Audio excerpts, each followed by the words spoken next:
Mito from the beat.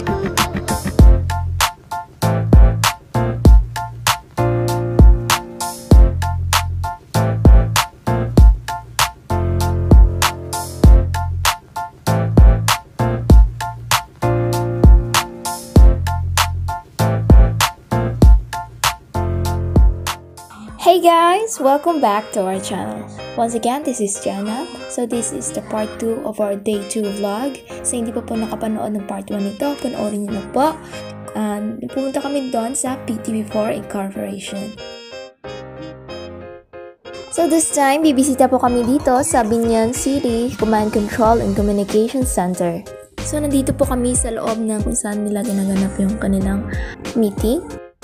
Ngayon pa lang kami nag-members ni ICTO na pag may kailangan kasi sinesanalize yung budget. But before, ito po kasi ay ngayon ay inabot po ito ng 35 million na napakaliit pa rin. Kasama building. So sa gilid po namin, dito po makikita yung control room na whole city kung saan makikita nyo rin naman po.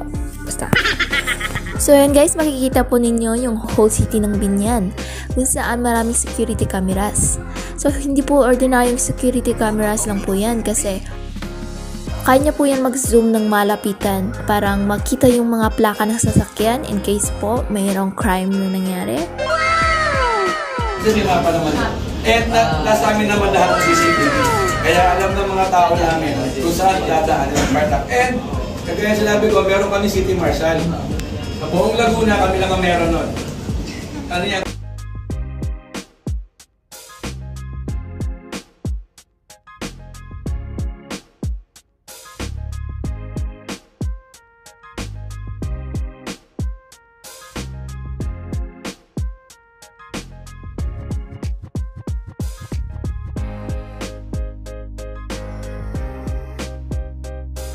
So yun po guys, pagkatapos namin doon sa command control, pumunta po kami sa kabilang building which is sa Biñan, Radyo Biñan 87.9.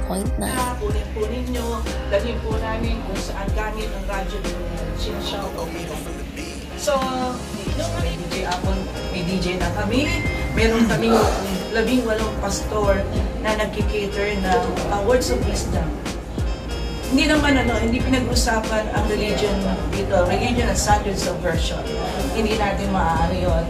Kaya truth, hindi lang si disaster, pero ito ay pag-aari ni disaster. So guys, nag-surprise guest po kami sa Radyo Biñan 87.9.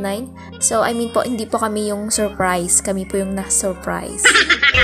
In need or the gaps or the concerns that they may propose and have it as their desk.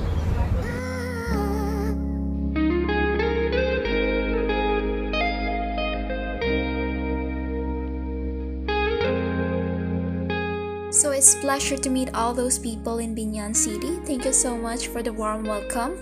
Marami po kaming natutunan sa inyo. God bless and more power.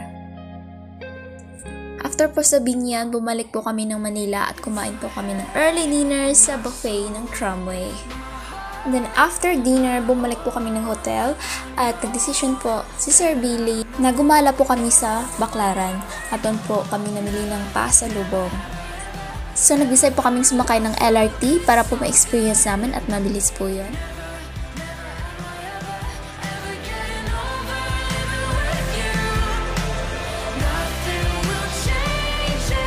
Yun nga guys, wala po kaming picture at video sa Baclaran for safety purposes.